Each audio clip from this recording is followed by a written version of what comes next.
Hello guys, जय जगन्नाथ। आपण मैंने केमती अच्छे आशा करे आपण मैंने बहुत ही भलरे थे एवं ठाकुर दयार मुझे भल अच्छी। मु पुणी नहीं आसी नुआ एक वीडियो जोटा आम आज देखा जो तुम कौन ना तुम प्रतिशब्द बा कौन ना समानार्थक अर्थात समान अर्थ सूचाउथिबा शब्द गुड़िक देखा। बुझीपारछ। बर्तमान आमे जो एक नंबर क्वेश्चन रही ना कौन ना तुमर अग्निर ना कौन अग्निर समानार्थक शब्द बा प्रतिशब्द केउटी बोली बुझुस कि नहीं। यार करेक्ट आंसर हो कौन ना तुमर अनल हो करेक्ट आंसर। तापर तुमर जो बारी देइछि बारी कहले कौन पिले माने तुमर जल, पवन कहले वायु, व्योम कहले गगन तो इत्यादि। यही अग्निर करेक्ट आंसर अनल। तो अनल हो करेक्ट आंसर। पुणी परवर्ती क्वेश्चन देखा ना परवर्ती क्वेश्चन कौन रही रे।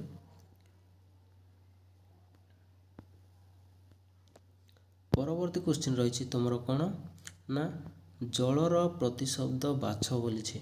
जलर प्रतिशब्द कौन हम ना जलर तुमर हो नीर हो करेक्ट आंसर। नीर व्यतीत आउ कौन कौन हेब रे ना नीर व्यतीत तुमर हो जलर कौन कौन ना सलिल, तापर तुमर जीवन, तोय एवं कौन ना तुमर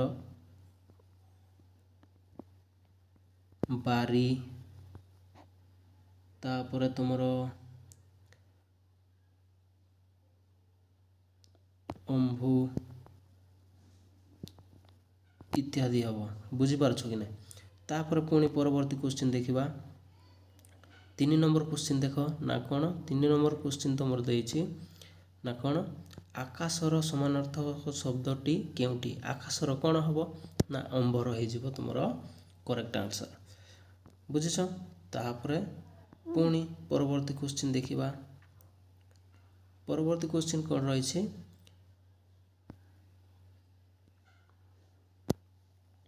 सूर्यर अन्य एक नाम कौन। सूर्यर कौन हेब ना तुम दिवाकर हो करेक्ट आंसर। कारण कौन दिवाकर कहले सूर्य। बुझीपारछ कि नहीं। तापर देख 5 नंबर क्वेश्चन चंद्रर समानार्थक शब्द केउटी बोली। चंद्रर कौन सुधाकर हो करेक्ट आंसर। बुझीपारछ। चंद्रर आउ तुम कौन कौन हो पारे रे ना चंद्रर तुमर हेब ना कौन कौन टिके एडा साइज बढ़ी जाए टिके कमे देवा। चंद्रर तुमर कौन कौन हो ना तुमर इंदु, तापर तुमर सुधांशु, कौन सुधांशु सुधांशु तापर तुमर चंद्रमा ये सब हो तुमर करेक्ट आंसर। बुझीपारछ। तापर पुणी परवर्ती क्वेश्चन देखा। परवर्ती क्वेश्चन कौन रही ना तुमर पृथ्वीर प्रतिशब्द कौन बोली। पृथ्वीर कौन रे ना तुमर वसुंधरा हो करेक्ट आंसर। बुझीपारछ। पृथ्वीर पृथ्वीर आउ अन्य अन्य नाम कौन कौन तुम्हें जानिछ ना कौन धरा, धरिणी सॉरी धरित्री है कि नहीं। तापरे धरणी, तापरे तुमर वसुंधरा वसुंधरा, तापरे तुमर कौन ना अवनी अवनी इत्यादि। बुझीपारछ कि नहीं। तापर पुणी परवर्ती क्वेश्चन देखा 7 नंबर क्वेश्चन देख पर्वतर समानार्थक शब्द बाछ बोली। पर्वतर कौन हम ना पर्वतर आमर जानिछु गिरी हाँ कि नहीं पर्वतर गिरी एटा हो तुम कौन ना करेक्ट आंसर। पर्वतर अन्य नाम कौन कौन रही पे मैंने कहल पर्वतर तुम कौन मुझे लिखिदे केतोटी पर्वतर है तुम अद्री अचल अचल तापर तुम शिखर शिखर तापर तुम कौन भूधर भूधर इत्यादि बुझीपार कि नहीं। तापर पुणी परवर्ती क्वेश्चन देखा 8 नंबर क्वेश्चन देख 8 नंबर क्वेश्चन कौन रही ना 8 नंबर क्वेश्चन तुम समुद्रर प्रतिशब्द केउटी बोली समुद्रर कौन हेब ना तुम सागर हम तापर कौन एटी ऑप्शन कौन देती देख पे माने ना समुद्रर तुम कौन है सागर सागर समुद्रर अन्य नाम आउ कौन कौन रही पे माने समुद्रर हेब तुम कौन कौन पे माने ना समुद्रर हेब तुम दरिया दरिया तापर तुम कौन सिंधु सिंधु तापर तुम सागर सागर तापर तुम कौन हम ना पाराबार तापर तुम रत्नाकर रत्नाकर इत्यादि बुझीपारछ। तापर पुणी परवर्ती क्वेश्चन देखा ना 9 नंबर क्वेश्चन कौन रही 9 नंबर नदीर समानार्थक शब्द कौन नदीर कौन हो ना तरिंगिणी हो तुम करेक्ट आंसर बुझीपारछ जो नदीर ठीक से हीपरी नदीर अन्य आउ केतोटी ना कौन कौन रे तुम जानिछ कि जानी कमेंट सेक्शन रे जनातु। तो नदीर आउ अन्य नाम गुड़िक होची ना कौन कौन तुमर स्रोतस्विनी तटिनी तापर सरित स्रोतस्वती तापर तुमर कौन पयसिनी इत्यादि बुझीपारछ कि नहीं कार नदीर। तापर पुणी परवर्ती क्वेश्चन देखा ना कौन तुम वायु वायुर समानार्थक शब्द बाछ बोली वायुर कौन है तुम पवन बुझीपारछ कि नहीं पवन हो करेक्ट आंसर।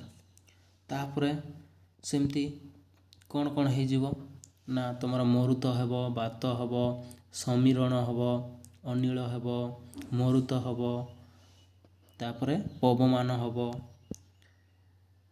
बुझीपारछ कि ना इत्यादि ये सब हम। तापर पुणी परवर्ती क्वेश्चन देख पद्मर कौन हम रे ना तुम पद्मर हेब कमल कमल पद्मस्थल आउ कौन कौन है पंकज अंबुज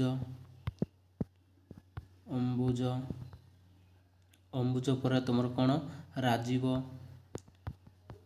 राजीव तापर तुम कौन हम ना नलिनी नलिनी बुझीपारछ कि ना ये सब हो। तापर पुणी परवर्ती क्वेश्चन देख ना कौन तुम वृक्ष वृक्षर कौन हो रे ना बिटपी हो करेक्ट आंसर बुझीपारछ। तापर फूलर कौन देख पे माने फूलर फूलर हूँ तुम कौन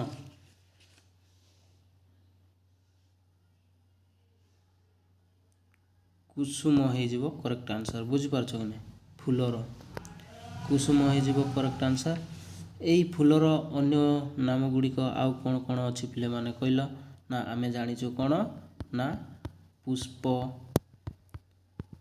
पुष्प तापर कौन सुमन सुमन तापर आउ कौन है पे माने ना तुमर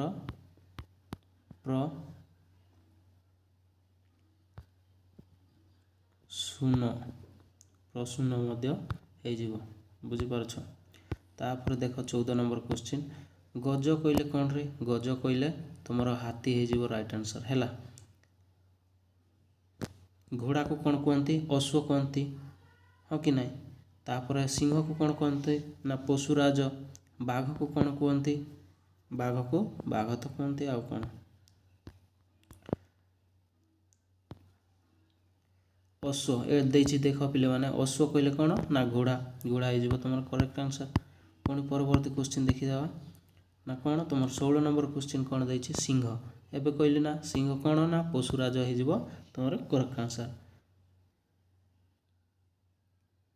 ଗଜ କହିଲେ ହାତୀ, ମୃଗ କହିଲେ ହରିଣ, ମୟୂର କହିଲେ ମୟୂର, ଯେଉଁଟା ପିକ। ବୁଝିପାରୁଛ କି ନାହିଁ? ତାପରେ ପକ୍ଷୀର ପ୍ରତିଶବ୍ଦ କ'ଣ ହେଇଯିବ ପିଲାମାନେ? ନା ବିହଙ୍ଗ, ଦିଗଙ୍ଗନା, ଦିଗଙ୍ଗ, ଏଇସବୁ ହେଇଯିବ ତୁମର କରେକ୍ଟ ଆନ୍ସର୍ ପକ୍ଷୀର। ବୁଝିପାରୁଛ? ତାପରେ ଜଳଧର କହିଲେ କ'ଣ? ନା ମେଘ। ବୁଝିପାରୁଛ? ତାପରେ ଗୃହର ସମାନାର୍ଥକ ଶବ୍ଦ କେଉଁଠିରେ? ନା ନିକେତନ ହେଇଯିବ କରେକ୍ଟ ଆନ୍ସର୍। ତାପରେ ତୁମର କ'ଣ? ରାତ୍ରି। ରାତ୍ରି କହିଲେ କେଉଁଟା? ଯେଉଁ ରାତି। ବୁଝିପାରୁଛ କି ନାହିଁ? ନିଶା ହେଇଯିବ କରେକ୍ଟ ଆନ୍ସର୍। ଦିବସ କହିଲେ ଦିନ, ପ୍ରଭାତ କହିଲେ ସକାଳର ଯେଉଁ ପ୍ରାତଃକାଳ, ଏବଂ ସନ୍ଧ୍ୟା କହିଲେ ସୂର୍ଯ୍ୟ ଅସ୍ତ ସମୟର ସନ୍ଧ୍ୟା। ବୁଝିପାରୁଛ କି ନାହିଁ? ନିଶା ହେଇଯିବ କରେକ୍ଟ ଆନ୍ସର୍। ତାପରେ ପୁଣି ପରବର୍ତ୍ତୀ କ୍ୱେଶ୍ଚିନ୍ ଦେଖିବା। 21 ନମ୍ବର ଦେଖ, ମାତା। ମାତାର ସମାନାର୍ଥକ ଶବ୍ଦ କ'ଣ ହେବ ରେ? ନା ଜନନୀ ହେଇଯିବ କରେକ୍ଟ ଆନ୍ସର୍। ଭଗିନୀ କହିଲେ କ'ଣ? ନା ଭଉଣୀ। ତାପରେ ପତ୍ନୀ କହିଲେ ଯେଉଁ ସ୍ତ୍ରୀ, କନ୍ୟା କହିଲେ ଝିଅ। ବୁଝିପାରୁଛ କି ନାହିଁ? ତ ଏଇଟା ଜନନୀ ହେଇଯିବ କରେକ୍ଟ ଆନ୍ସର୍। ପୁଣି ପରବର୍ତ୍ତୀ କ୍ୱେଶ୍ଚିନ୍ ଦେଖ। ନା କ'ଣ? ପିତାର ପ୍ରତିଶବ୍ଦ। ପିତାର କ'ଣ ରେ? ନା ଜନକ ହେବ ରାଇଟ୍ ଆନ୍ସର୍। ଭ୍ରାତା ହେଲେ ଭାଇ, ପୁତ୍ର ହେଲେ ପୁଅ, ସଖା ହେଲେ ସାଙ୍ଗ। ଜାଣିଛ ତ ଜନକ ହେଇଯିବ କରେକ୍ଟ ଆନ୍ସର୍। ବୁଝିପାରୁଛ? ଅତି ସହଜରେ ବୁଝେଇଛି ପିଲାମାନେ, ଆରାମରେ ବୁଝିପାରିବ। ତାପରେ ପୁଣି ପରବର୍ତ୍ତୀ କ୍ୱେଶ୍ଚିନ୍ ଦେଖ। 23 ନମ୍ବର କ୍ୱେଶ୍ଚିନ୍ କ'ଣ ଦେଇଛି? ନା ସୁବର୍ଣ୍ଣର ଅନ୍ୟ ଅର୍ଥ କ'ଣ? ସୁବର୍ଣ୍ଣ କହିଲେ ଆମେ ଜାଣିଛୁ କ'ଣ ପିଲାମାନେ? ନା ସୁନା, ହଁ କି ନାହିଁ? ତାପରେ ଦେଖ ପୁଣି ପରବର୍ତ୍ତୀ କ୍ୱେଶ୍ଚିନ୍ ଦେଖିବା। 24 ନମ୍ବର ଦେଖ, ଶତ୍ରୁ। ଶତ୍ରୁର ସମାନାର୍ଥକ ଶବ୍ଦ କ'ଣ ହେବ ପିଲାମାନେ? ନା ଶତ୍ରୁର ତୁମର ଅରି ହେଇଯିବ କରେକ୍ଟ ଆନ୍ସର୍। ବୁଝିପାରୁଛ କି ନାହିଁ? ଅରି ହେଇଯିବ କରେକ୍ଟ ଆନ୍ସର୍। ତାପରେ କ'ଣ ଦେଇଛି? ଆଉ ଗୋଟେ ଦେଖିବା, ପରବର୍ତ୍ତୀ କ୍ୱେଶ୍ଚିନ୍ ଦେଖିବା। ଯେଉଁ 25 ନମ୍ବରର କ'ଣ ଦେଇଛି? ରାଜାର ପ୍ରତିଶବ୍ଦ କ'ଣ? ରାଜାର ଆମେ ଜାଣିଛୁ ପିଲେ କ'ଣ? ନା ନୃପତି, ହଁ କି ନାହିଁ? ତ ରାଜାର ଆଉ କ'ଣ କ'ଣ ହେବ? ଯଦି ଜାଣିଛ ହେଲେ କମେଣ୍ଟ ସେକ୍ସନରେ ଜଣାଅ। ପୁଣି ପରବର୍ତ୍ତୀ କ୍ୱେଶ୍ଚିନ୍ ମୁଁ ନେଇ ଆସିବି। ତ ଆଶା କରୁଛି ଏହି ଭିଡ଼ିଓଟି ଆପଣମାନଙ୍କୁ ବହୁତ ଭଲ ଭାବରେ ହେଲ୍ପଫୁଲ୍ ହେବ, ଏବଂ ଏମିତି ଇନଫର୍ମେଟିଭ୍ ଭିଡ଼ିଓ ଗୁଡ଼ିକ ଦେଖିବା ପାଇଁ ମୋର ଏହି ଶିଖେ ଓଡ଼ିଆ ଏଜୁକେସନ୍ ଚ୍ୟାନେଲ୍କୁ କ'ଣ କରିବେ? ନା ସବସ୍କ୍ରାଇବ୍ କରିକି ବେଲ୍ ଆଇକନ୍କୁ କ'ଣ କରିଦେବେ? ନା ଅଲ୍ କରିଦେବେ। କାରଣ ଯେବେ ବି ମୁଁ ଏମିତି ଇନଫର୍ମେଟିଭ୍ ଭିଡ଼ିଓ ନେଇ ଆସିବି, ତାହେଲେ ଆପଣମାନେ ସର୍ବପ୍ରଥମେ ଦେଖିପାରିବେ। ତ ଜୟ ଜଗନ୍ନାଥ। ପୁଣି ଦେଖା ହେବ ନୂଆ ଏକ ଭିଡ଼ିଓରେ।